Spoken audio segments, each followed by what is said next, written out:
Bonjour à tous, j'espère que vous allez bien. Je m'appelle Patrick Hogan pour ceux qui ne me connaissent pas et je suis pasteur à Warem. J'aimerais vous parler de Pâques. Nous arrivons à la fin de cette période de Pâques. Nous n'avons pas encore parlé de ce sujet-là, mais j'aimerais surtout vous parler de la réflexion que ça m'a inspiré. Est-ce que Pâques est simplement l'occasion d'un moment de souvenir, d'un anniversaire, d'un mémorial religieux, peut-être pour se donner bonne conscience, en se disant, mais quand même, je suis chrétien, je dois me souvenir en ce moment de la crucifixion. Est-ce que ce n'est que cela? Non. Je dis non. Parce que la croix a tout changé. Et je parle ici évidemment particulièrement pour ceux qui ont cru en Jésus de tout leur cœur. Pâques, c'est une prise de conscience de tous les jours. Parce que si Jésus est mort, et s'il est ressuscité, et il est ressuscité, et que j'ai répondu oui à son appel, toute ma vie est impactée. Toute ma vie est impactée. Si j'ai répondu oui à son appel, il y a une prise de conscience d'un jour, mais qui a changé toute ma vie, une fois pour toutes, et qui doit continuer de la changer. Donc, c'est une prise de conscience de chaque jour et qui continue à diriger et à transformer ma vie. Il y a eu un changement radical, non seulement parce que la mort a perdu son pouvoir, non seulement pour cela, elle a perdu son pouvoir, en tout cas pour tous ceux qui mettent leur confiance en lui, mais aussi parce que cette nouvelle vie a déjà commencé maintenant. Elle a déjà commencé ici-bas. C'est la prise de conscience de la croix. Et vraiment, c'est sur cette croix que je voudrais centrer ma petite exhortation d'aujourd'hui. La croix. La croix où tout a été accompli et qui fait que ma vie n'est plus la même. Ta vie n'est plus la même. Si tu as accepté le Christ en tout cas, ta vie de tout ton cœur, ta vie n'est plus la même. Tes objectifs ne sont plus les mêmes. Tes priorités ne sont plus les mêmes. Ta manière de penser n'est plus la même. Elle a maintenant une dimension d'éternité. Elle a la dimension de l'éternité et non plus de ce qui est passager. Elle dépend de Christ. Elle est normalement en harmonie avec le cœur de Dieu. Ta pensée est normalement en harmonie par le Saint-Esprit avec le cœur de Dieu. Et tout ça, vous voyez, ça m'a fait penser à un chant. Un chant qui dit « La croix seule me suffit ». Et ce chant dit ceci, j'ai repris quelques phrases de ce chant qui m'ont interpellé et qui dit ceci. Cette croix à Golgotha est l'espoir de mon âme. Il ne dit pas un espoir pour l'âme, non. Cette croix à Golgotha est l'espoir de mon âme, c'est l'espoir de mon âme. Comment pourrais-je expliquer? Et ça nous fait penser à la difficulté qu'on peut avoir parfois de faire comprendre à quel point on peut aimer Dieu et à quel point on a envie de le partager, à quel point on se sent quelque part incapable de le partager comme on voudrait. Comment pourrais-je expliquer ce grand amour pour moi, que Jésus fut crucifié pour me donner la vie? Ce qui m'était si cher, je le considère comme une perte.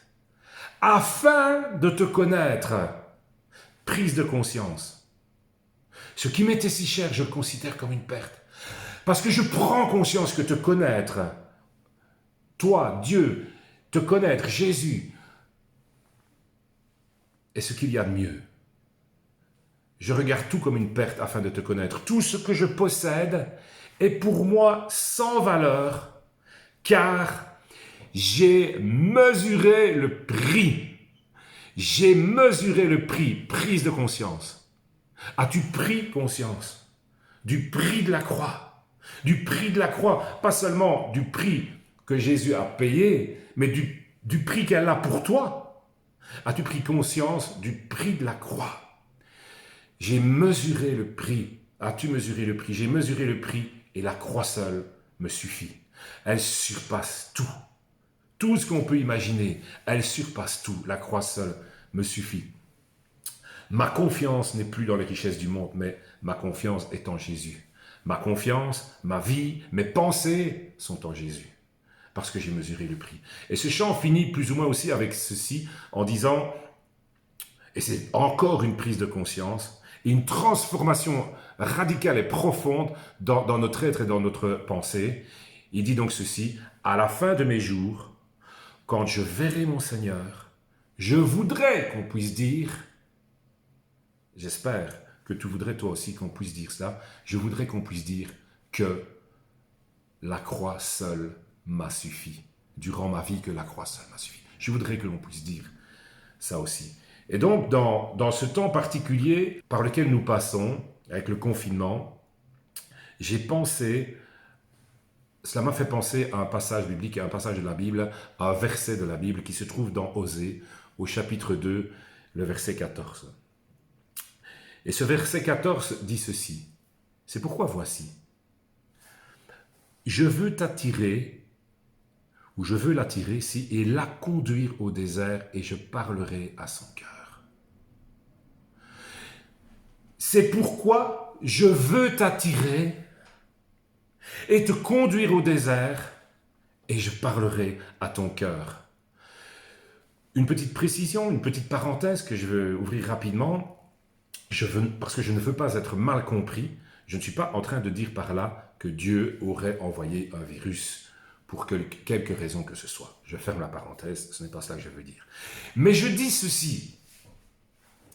Qu'en cette période de Pâques qui se termine, mais encore tous les jours, et spécialement pendant ce temps particulier de confinement, la croix doit prendre toute sa signification et toute sa dimension dans nos vies.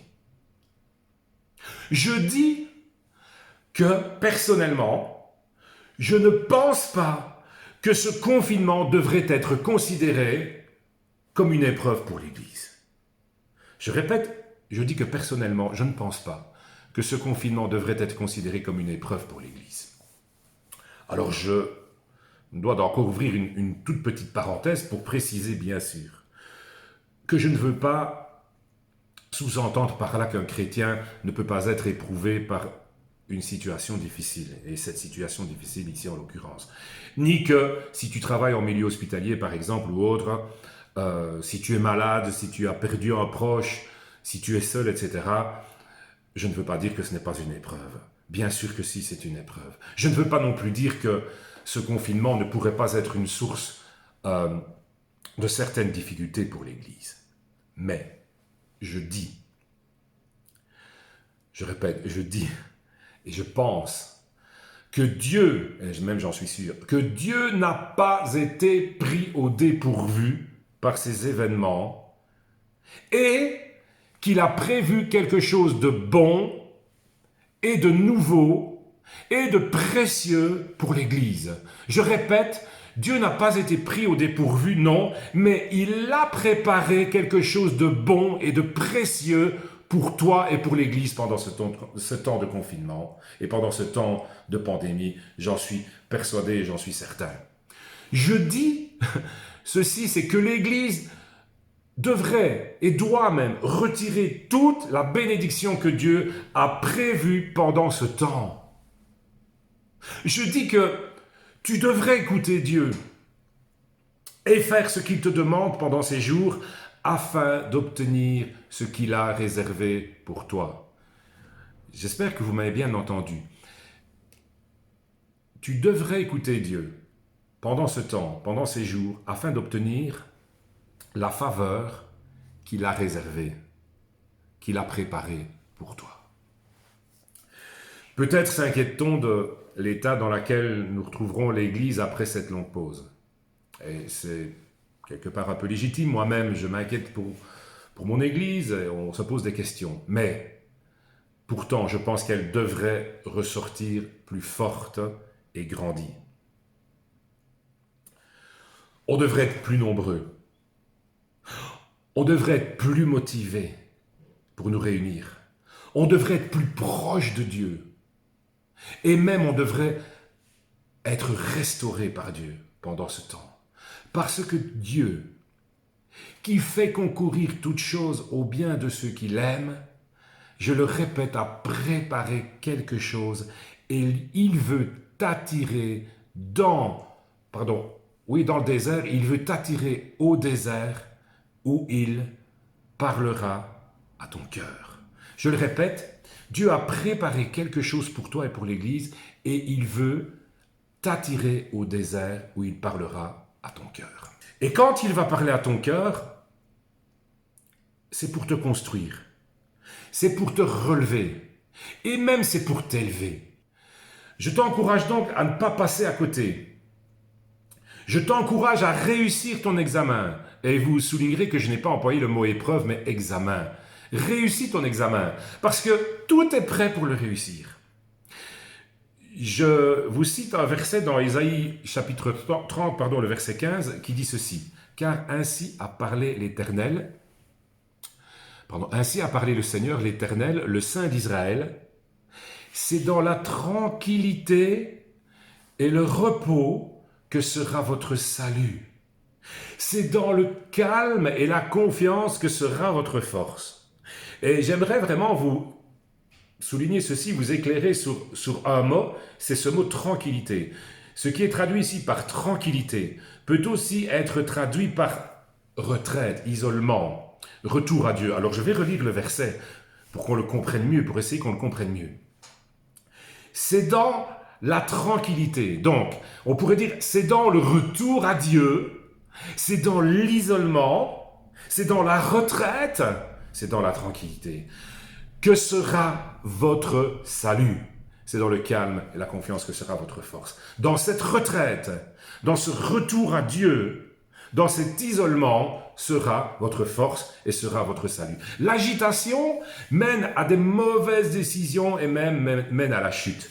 Mais le calme, l'écoute, le temps passé avec Dieu ouvre la porte à la voix de Dieu et à son action. Prenez du temps. Prenez du temps avec Dieu. Prenez du temps pour lui parler. Prenez du temps pour l'écouter. Prenez du temps pour rentrer à l'intérieur de vous avec le Saint-Esprit, avec l'aide du Saint-Esprit.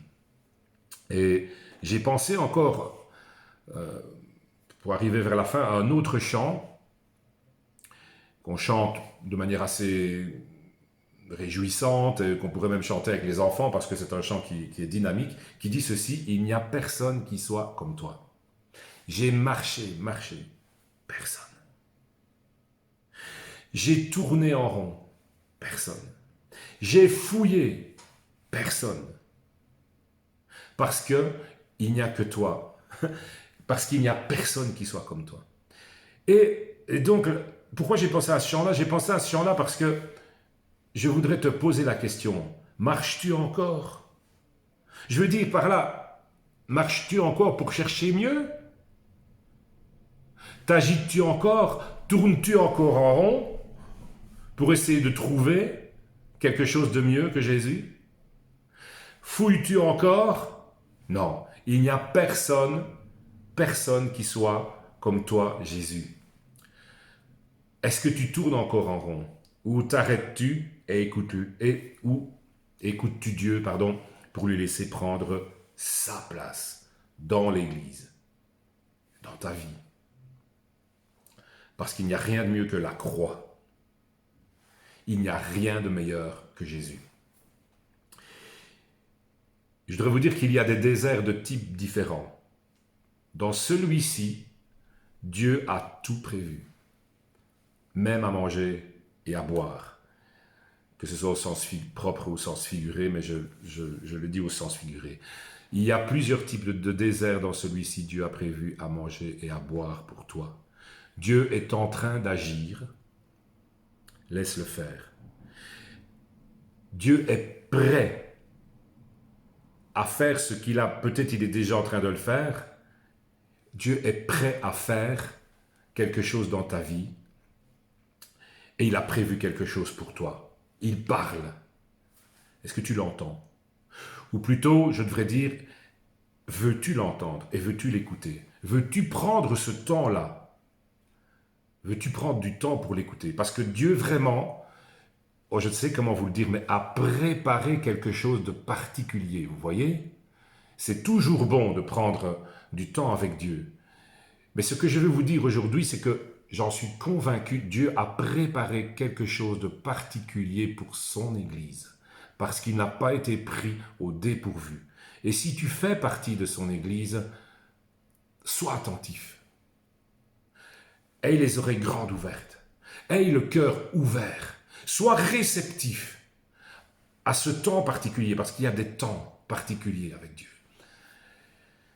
Et donc, je t'encourage vraiment à prendre ce temps pour que tu puisses lui laisser faire ce qu'il doit faire te concernant. Concernant ton intimité avec lui, concernant ta relation avec lui. Tu l'entendras peut-être te dire ou sentir dans ton cœur, parce que Dieu parle, oui, tu l'entendras peut-être dire, mais occupe-toi de ton cœur. Laisse-moi le changer. Change ta manière d'agir, ne sois pas têtu, sois attentif. Ces pensées que tu as ne sont pas les miennes. Réfléchis, apprends à m'écouter, à me connaître, à reconnaître ma voix, à comprendre ma parole. Et puis peut-être concernant ta vie, en famille aussi, ta vie de couple, tu l'entendras peut-être dire, je sais que ton cœur est meurtri, mais laisse-moi le transformer en profondeur. Laisse-moi le guérir. Laisse-moi te parler. Ou peut-être l'entendras-tu dire ta repentance, tu sais, elle est superficielle. Tes larmes sont de l'apitoiement. Laisse-moi te sonder le cœur pour que je puisse le changer.